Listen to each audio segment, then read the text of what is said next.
முல்லைத்தீவு முத்தியங்கட்டு பகுதியில் இராணுவ முகாமுக்குள் அழைக்கப்பட்டு தாக்குதல் நடத்தப்பட்ட நபர் முத்தியங்கட்டு குளத்தில் இருந்து நேற்று சடலமாக மீட்கப்பட்டுள்ளார். இது சம்பந்தமான செய்திகளை நீங்கள் பார்க்கணுமெண்டா எங்களுடைய வீடியோக்கு லைக் பண்ணி சப்ஸ்கிரைப் பண்ணி பக்கத்தில் இருக்க பெல் ஐக்கனையும் கிளிக் பண்ணுங்கள். அப்போ தான் நாங்கள் போடுற வீடியோ உங்களுக்கு உடனுக்குடன் கிடைக்கும். வாங்க இப்போ முல்லைத்தீவு முத்தியங்கட்டு பகுதியில் இராணுவத்தால் தாக்கப்பட்டவர் குளத்தில் இருந்து சடலமாக மீட்பு.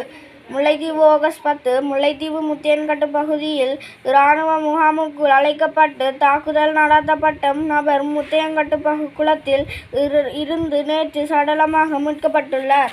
எதிர்மன்னசிங்கம் கபில்ராஜ் வயது 32 என்ற குடும்பத் தலைவரை இவ்வாறு சடலமாக மீட்கப்பட்டுள்ளவர் ஆவார்.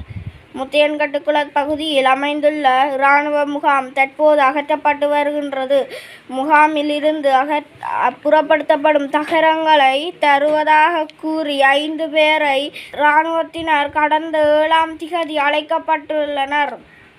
அங்கு சென்றவர்களுக்கும் இராணுவத்தினர்களுக்கும் இடையே கருத்து முரண்பாடுகள் ஏற்பட்டுள்ளன. இதைத் தொடர்ந்து அவர்கள் மீது இராணுவத்தினர் தாக்குதல் நடத்தப்பட்டுள்ளனர் என்று கூறப்படுகின்றது. இராணுவத்தின் தாக்குதலில் இருந்து 3 தப்பித்து தம் வீட்டுக்கு சென்ற நிலையில் ஒருவர் பொதுமக்களால் மீட்கப்பட்டு மருத்துவமனையில் சேர்க்கப்பட்டுள்ளார். இன்னொருவர் காணாமல் போயிருந்தார். அவருக்கு என்ன நடந்தது என்பதை வெளிப்படுத்துமாறு கோரி பொதுமக்கள் நேற்று முன்தினம் இரவிரவாக போராட்டம் நடத்தி வந்தனர்.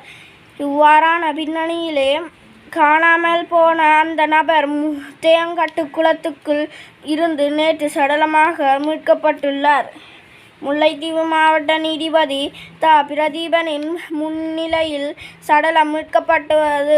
சடலத்தை உடற்கூற்று பரிசோதனை செய்யுமாறு அதன் பின்னர் உறவினர்களிடம் ஒப்படைக்குமாறு நீதவான் உத்தரவிட்டார். சரி, எங்களுடைய வீடியோக்கு லைக் பண்ணி சப்ஸ்கிரைப் பண்ணிட்டு பாருங்க.